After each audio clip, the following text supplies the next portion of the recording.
यह है बच्चों फिश, इसे हिंदी में मछली कहते हैं। ये पानी में तैरती है और बहुत सारी रंग बिरंगी होती है। ये है बच्चों ऑक्टोपस, इसे हिंदी में ऑक्टोपस कहते हैं। इसके 8 हाथ होते हैं और यह बहुत चतुर होता है। ये है बच्चों डॉल्फिन, इसे हिंदी में डॉल्फिन कहते हैं। यह बहुत ही प्यारी और समझदार समुद्री जानवर है। यह है बच्चों शार्क, इसे हिंदी में शार्क कहते हैं। यह समुद्र की सबसे ताकतवर मछली होती है। यह है बच्चों व्हेल, इसे हिंदी में व्हेल कहते हैं। यह दुनिया का सबसे बड़ा समुद्री जानवर होता है। यह है बच्चों क्रैब, इसे हिंदी में केकड़ा कहते हैं। इसके 2 पंजे होते हैं और यह पानी और जमीन दोनों पर चलता है। यह है बच्चों स्टारफिश, इसे हिंदी में तारा मछली कहते हैं। इसका आकार तारे जैसा होता है। यह है बच्चों जेलीफिश, इसे हिंदी में जेलीफिश कहते हैं। यह पारदर्शी होती है और पानी में तैरती है। यह है बच्चों सी हॉर्स, इसे हिंदी में समुद्री घोड़ा कहते हैं। इसका मुंह घोड़े जैसा होता है और यह बहुत खास जीव है।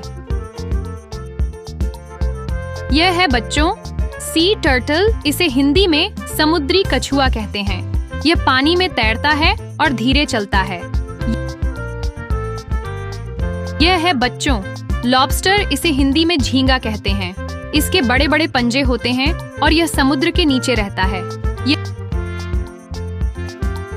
यह है बच्चों स्क्विड, इसे हिंदी में स्क्विड कहते हैं। यह तेजी से तैरने वाला समुद्री जीव होता है। यह है बच्चों क्लैम, इसे हिंदी में शंख कहते हैं। यह अपने खोल में रहता है और समुद्र की रेत में छिपा रहता है। यह है बच्चों कोरल, इसे हिंदी में प्रवाल कहते हैं। यह पौधे जैसा दिखता है लेकिन यह एक जीव होता है जो समुद्र में रहता है। यह है बच्चों सी अर्चिन, इसे हिंदी में समुद्री साही कहते हैं। इसके शरीर पर कांटे होते हैं और यह गोल होता है।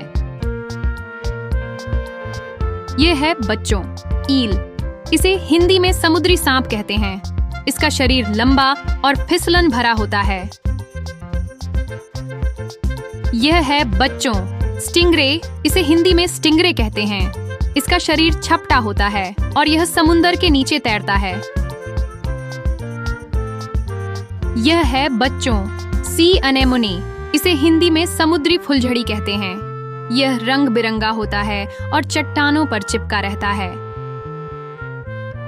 यह है बच्चों सी लायन, इसे हिंदी में समुद्री शेर कहते हैं। यह मछलियों को पकड़ता है और तेजी से तैरता है।